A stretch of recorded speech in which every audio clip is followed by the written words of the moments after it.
तुम भगवान को याद कर रहे हो और डेली एक रस होकर के याद कर रहे हो, नित्य प्रति अपने घर की स्थिति भगवान से बता रहे हो, तो भगवान स्वयं तुम्हारे पास चल करके आएंगे। पर संसार के सामने अपनी व्यथा मत सुनाओ, क्योंकि संसार के लोग सुनेंगे, फिर दूसरे से कहेंगे, तीसरे से कहेंगे, और जिस बात को कोई नहीं जानता है उस बात को सबको पता चल जाएगी। और भगवान से कहोगे तो प्यारे तुम्हें पता भी नहीं चलेगा और तुम्हारे काम बनते चले जाएंगे। आज मेरे गोविंद ने एक संत का भेष बनाया और संत का भेष बना करके सुदामा की कुटिया के बाहर आवाज लगा दी, भिक्षाम देहि। जैसे ही ये शब्द सुशीला के कानों में पड़ा, सुशीला के नेत्रों से अश्रु निकल आए। देखो मेरे बच्चों के लिए तो खाने को कुछ नहीं है और बाहर संत आ गए, अब संत को कहां से मना भी तो नहीं कर सकती। अंदर से ही बोली, स्वामी मैं आपको कुछ देने के योग्य नहीं हूं। बाहर से आवाज आई, गोविंद बोले, देवी क्यों, क्या हुआ, तुम देने योग्य क्यों नहीं हो? बोले भगवान क्या बताऊं, मैं प्रसूतिका हूं। आ जाओ कोई बात नहीं, ले आओ इनको भी। आज हम इनके घर गए तो हमें देख के ये घर से ही चले गए। इन्होंने हमें गली में घुसते देखा और पीछे से निकल गए।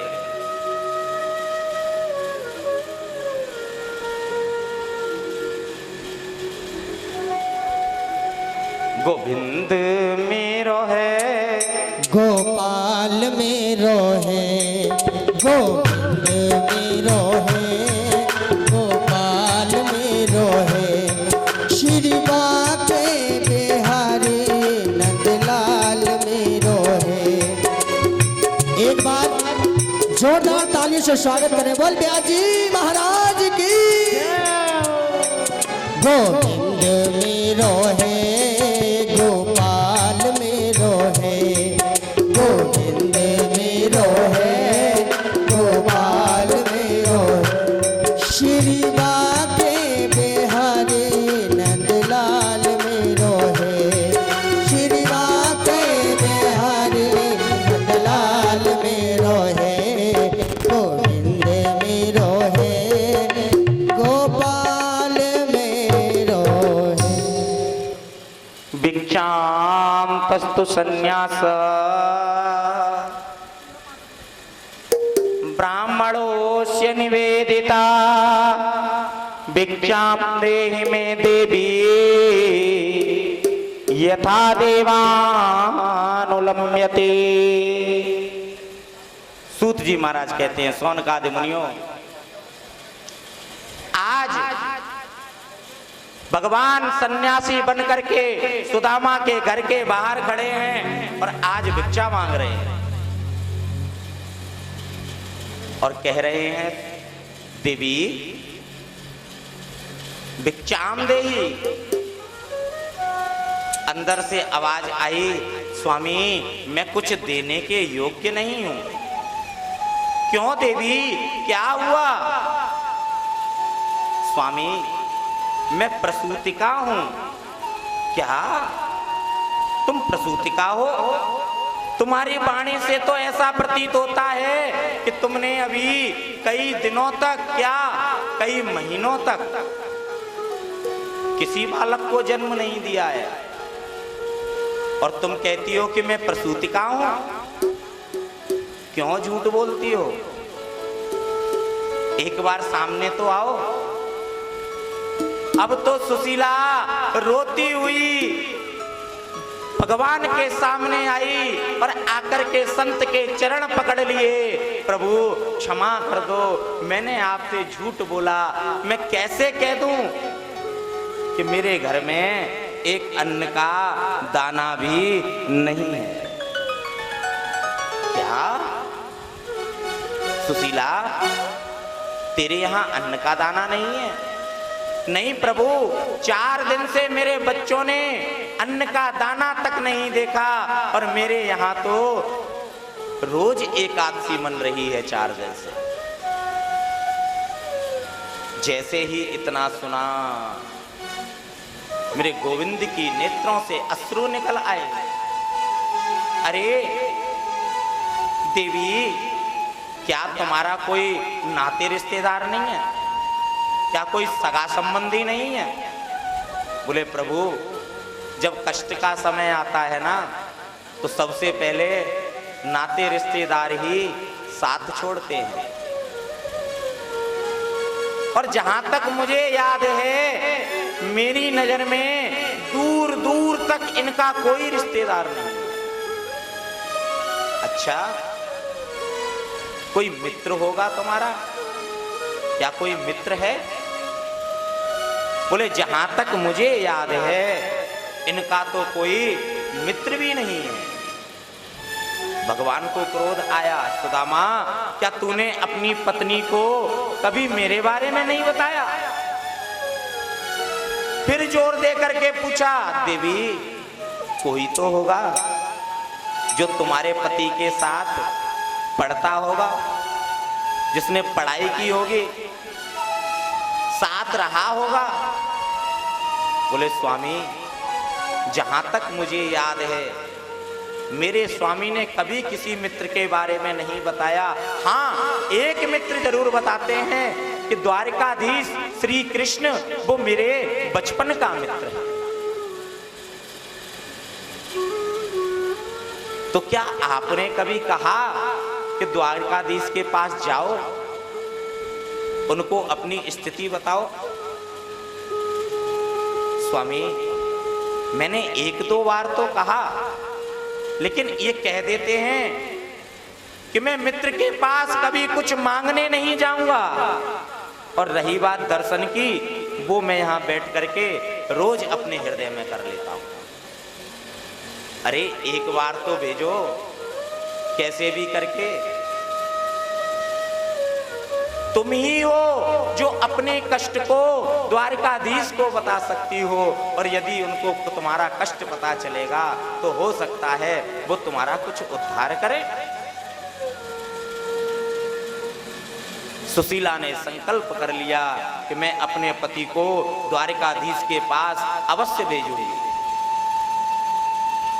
पत्नी का वास्तविक कर्तव्य है कि अपने पति को परमात्मा से जोड़ दे, क्योंकि पति को परमेश्वर कहा जाता है। पति परमेश्वर, जब पति को परमेश्वर से जोड़ दिया जाता है तब वो पति परमेश्वर कहलाता है। धन्य है माता सुशीला, जो इतने कष्ट में होते हुए भी कभी किसी चीज के लिए लालायित नहीं होती। आज जैसे ही सायंकालीन सत्र में सुदामा जी आए, सुदामा को देख करके बोली, स्वामी क्या आज भी एकादशी होगी या कुछ बालकों को भोजन बनेगा? बोले देवी, आज भी एकादशी ही होगी।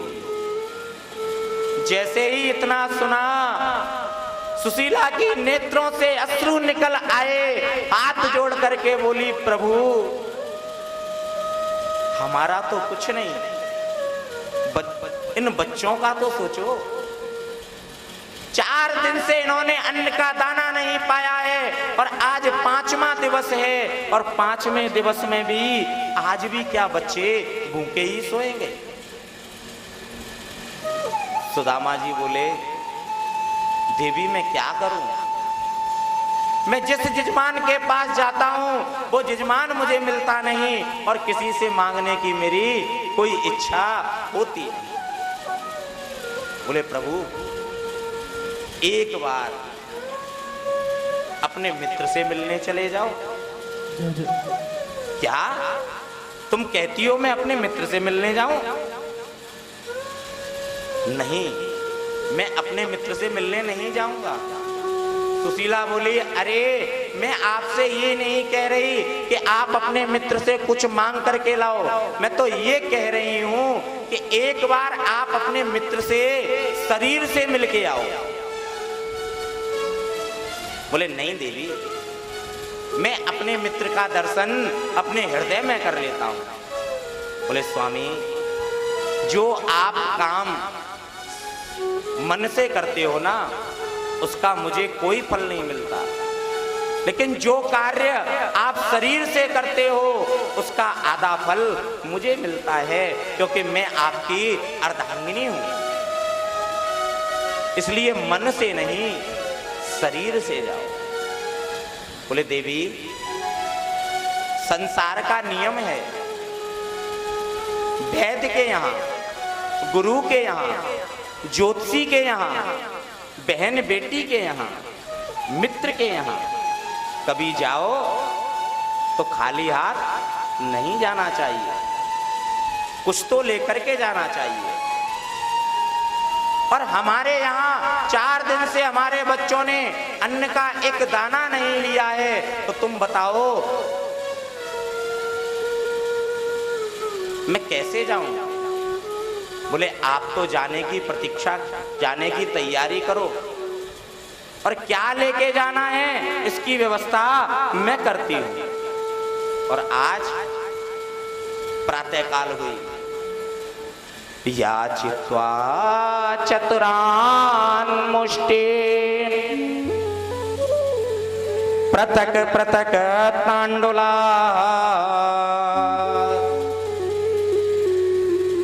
आज सुशीला 4 घर से भिक्षा मांग करके लाई,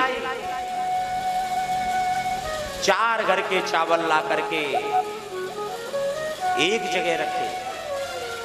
4 जगह से क्यों लाई?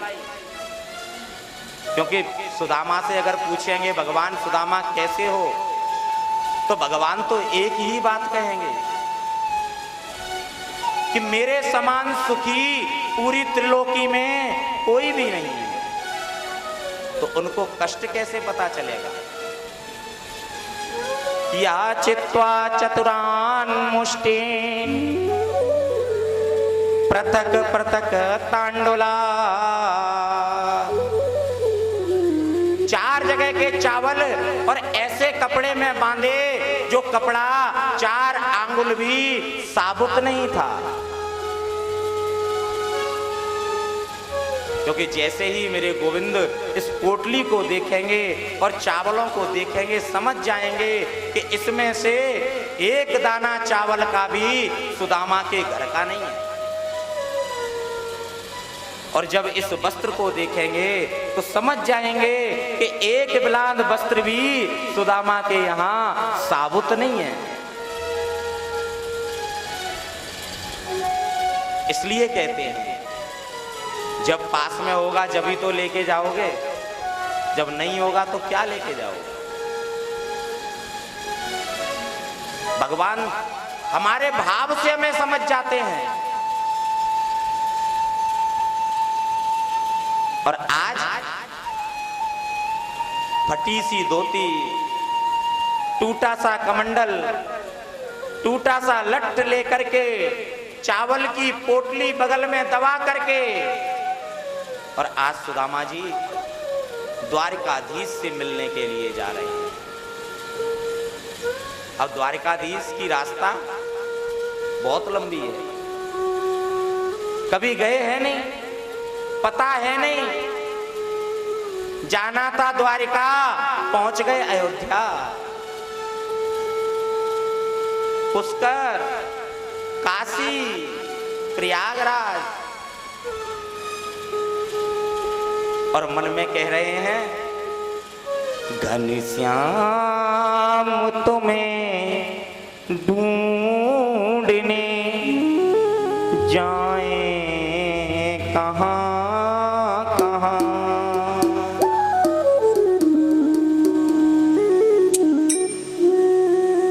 घनश्याम तुम्हें ढूंढने जाए कहाँ कहाँ। घनश्याम तुम्हें ढूंढने जाए कहाँ कहाँ। घनश्याम तुम्हें ढूंढने जाए कहाँ कहाँ। अपने विरह की याद दिलाए कहाँ कहाँ। हो अपने विरह की याद दिलाए कहाँ कहाँ। घनश्याम तुम्हें ढूंढने जाए कहाँ कहाँ। घनश्याम तुम्हें ढूंढने जाए कहाँ कहाँ।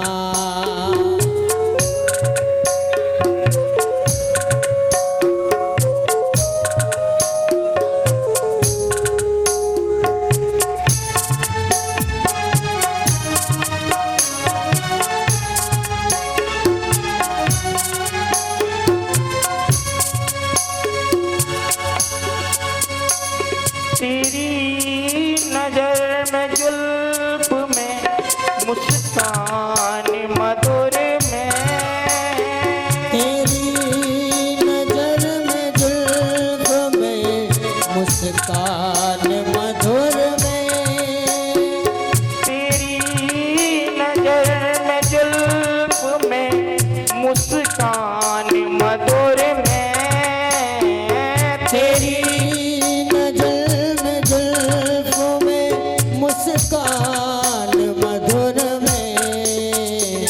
उलझा है सब में मन मेरा छुड़ाए कहाँ कहाँ।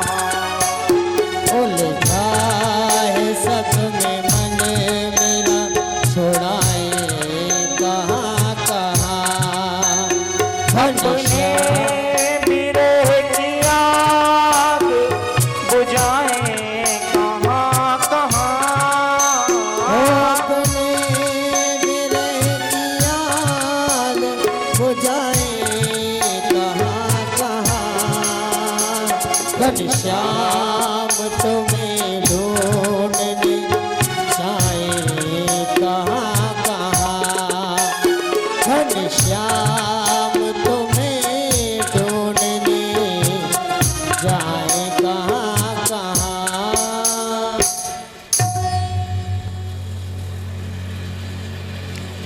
आज ढूंढने के लिए जा रहे हैं। और जाना था अयोध्या, जाना था द्वारिका, पहुंच गए अयोध्या। सूत जी महाराज कहते हैं, सौनकादि मुनियों,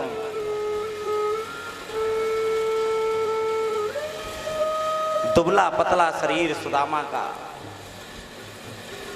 चलते चलते कई महीने व्यतीत हो गए।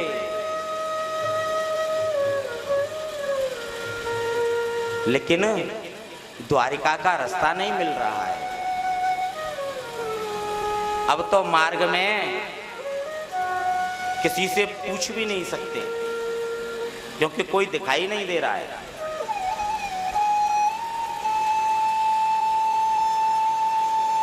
देखा दूर से कोई चला आ रहा है, उसको देख करके पूछा, भैया एक बात बताओ, द्वारिका यहां से कितनी दूर है? बोले कितने दिन से चले आ रहे हो? बोले भैया 6 महीने हो गए। बोले आपको देख के ऐसा लगता है कि अभी 6 महीने और लगेंगे। अच्छा, द्वारिका इतनी दूर है? बोले हाँ, आपको तो पता ही नहीं।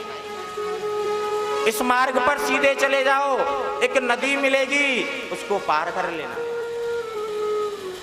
चलते चलते चलते चलते नदी के पास पहुंचे, और जैसे ही नदी के पास पहुंचे, अब नदी के ऊपर ना तो कोई नाव दिखाई दे रही है, ना कोई नाविक दिखाई दे रहा है। सूत जी महाराज कहते हैं, सौनकादि मुनियों, आज सुदामा बैठे बैठे विचार कर रहे हैं कि कोई नाविक आए जो मुझे पार ले जाए। प्यारे, एक बार भगवान के मार्ग पर चलकर तो देखो,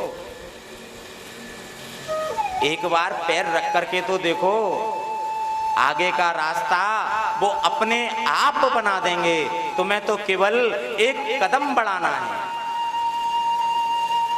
और हम क्या करते हैं, हमने स्वयं प्रश्न किया और थोड़ी देर बाद स्वयं ही उसका उत्तर दे दिया।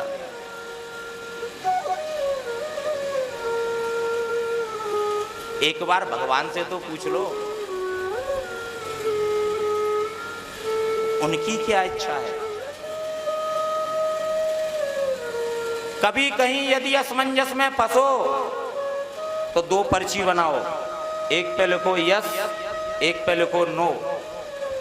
दोनों पर्ची भगवान के आगे रख दो और नेत्र बंद करके भगवान को याद करके, बिहारी जी को याद करके एक पर्ची उठा लो कि हमें कौन सा कार्य करना है या नहीं करना है।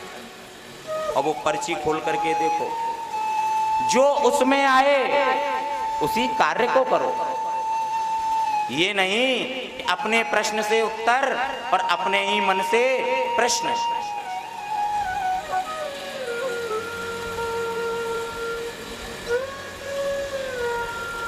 सूत जी महाराज कहते हैं, सौनकादि मुनियों, मेरे गोविंद ने देखा कि सुदामा आ तो रहा है लेकिन नदी पार करने की कोई व्यवस्था नहीं है। तुरंत मेरे गोविंद ने नाविक का रूप बनाया और नाव को नदी में लेकर के आवाज लगाने लगे, भैया कोई पार जाने वाला है, कोई पार चलेगा।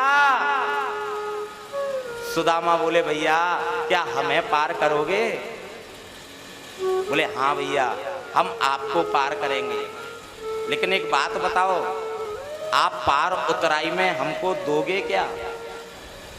बोले, भैया बिना कुछ दिए तू हमको पार उतारेगा नहीं और हमारे पास देने के लिए कुछ है नहीं, इसलिए हमको तो पार जाना ही नहीं, हम तो यहीं बैठेंगे, हमको नहीं जाना पार। नाविक मुस्कुराया, बोले, तुम जैसों को तो हम फ्री में ही पार लगा देते हैं, तुमसे हम कुछ नहीं लेते, बैठ जाओ नाव में।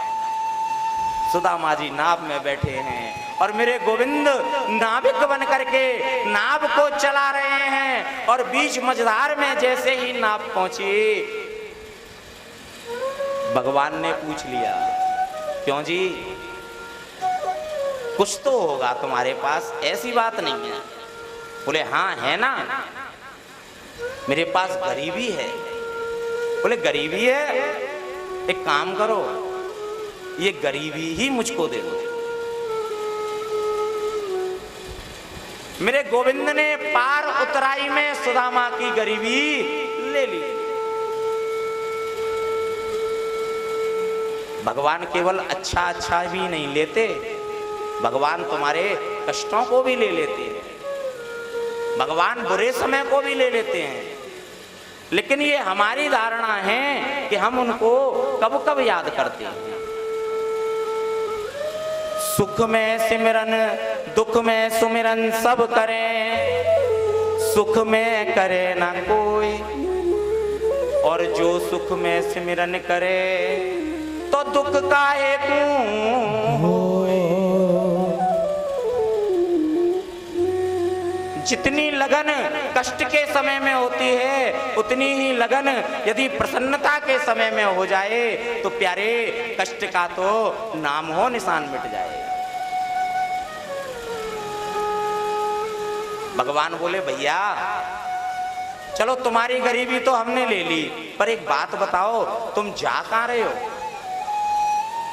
सुदामा जी मुस्कुराए और बोले, वो द्वारिकाधीश है ना श्री कृष्ण, वो हमारे मित्र हैं, हम उन्हीं के यहां जा रहे हैं। भगवान मुस्कुराए, बोले, देखो बदन पे नहीं है लत्ता और आप चले कलकत्ता। फटे पुराने कपड़े और द्वारिकाधीश आपके मित्र, बोले तू नहीं जानता, तू नहीं समझेगा, तुझे तो ये मजाक ही लगेगा, हंसी ही लगेगी। भगवान मुस्कुराए, बोले प्रभु भगवान श्री कृष्ण के मित्र तो आप जैसे ही होते हैं और आप जैसे मित्र ही उनको प्रिय लगते हैं। मैं तो वैसे ही विनोद कर रहा था, मेरी तो आदत है विनोद करने की। भगवान ने नदी को पार कराया, सुदामा के नेत्रों में देखा और भगवान मुस्कुराए, सुदामा तू आज भी नहीं बदला, जैसा तू पहले था वैसा आज भी है। सुदामा ने पूछा भैया अभी यहां से द्वारका कितनी दूर है? बोले आपको देख के ऐसा लगता है कि अभी 3 महीने और लगेंगे। बोले क्या? पिछले 6 महीने से यात्रा करता चला आ रहा हूं और 3 महीने अभी और लगेंगे, मुझे अब नहीं जाना आगे यात्रा में। अरे प्रभु अब तो हम यहीं सो रहे हैं, तुम्हारी मर्जी है तो बुला लो, अन्यथा हम तो तुम्हारी रजा में ही हमारी राजी। एक मिट्टी का डेला लगाया, आधी धोती बिछाई, आधी ओढ़ ली और आज घोर निद्रा में सो गए। भगवान ने गरुड़ को इशारा कर दिया, बोले जाओ मेरा मित्र आ रहा है, उसको लेकर के आओ। गरुड़ ने अपना पंख लगा दिया और जैसे ही सुदामा ने करवट बदली, पंख पर लेकर के द्वारका में लिटा दिया। और जैसे ही द्वारका में लेटे, प्रातः काल हुई, 4 बजे जैसे ही प्रातः काल हुई, ब्रह्म मुहूर्त में आवाज आई, द्वारकाधीश की जय। तुरंत सुदामा के नेत्र खुल गए। सुदामा बैठ गए, देखा सोया था, जब जंगल था उठाऊं तो बड़ी बड़ी अट्टालिकाएं बने हुए हैं। जाकर के वहां से लोगों से पूछा भैया ये कौन सी नगरी है? तो अपने यहां नियम है पृथ्वी पर, हर 3 कोस में पानी और 4 कोस में वाणी बदल जाती है। यहाँ की भाषा कुछ और है, गंगा जी की तरफ जाओगे तो कुछ और हो जाएगी और यमुना जी की तरफ जाओगे तो कुछ और हो जाएगी।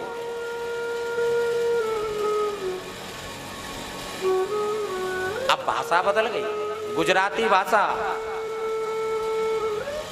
पूछा ये कौन सी नगरी है? बोले द्वारकापुरी 6, क्योंकि वहां है को 6 बोला जाता है। बोले द्वारकापुरी 6, द्वारकापुरी भी नंबर से हैं। बोले आपको कहां जाना 6? बोले भैया हमें द्वारकाधीश के पास जाना है। बोले द्वारकाधीश के पास जाना है?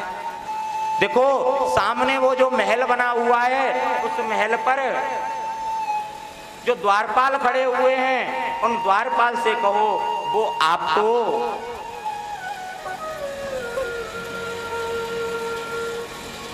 द्वारकाधीश के पास ले जाएंगे। भगवान के पार्षद जय विजय द्वार पर खड़े हुए हैं और सुदामा आए, आकर के निवेदन किया भैया हम श्री कृष्ण से मिलना चाहते हैं। बोले श्री कृष्ण तो अभी राजभोग करके विश्राम के लिए गए हैं, आपका संदेश मैं पहुंचा देता हूं। आप कौन हैं, कहां से आए हैं? बोले उनसे कहना उनके बचपन का मित्र सुदामा आया है, आज अंदर पहुंचे। जय विजय ने हाथ जोड़ करके निवेदन किया, शीश पगाना जगा तन पे, के आन के बास बसो के ग्रामा, धोती पटी सी डटी लुपटी,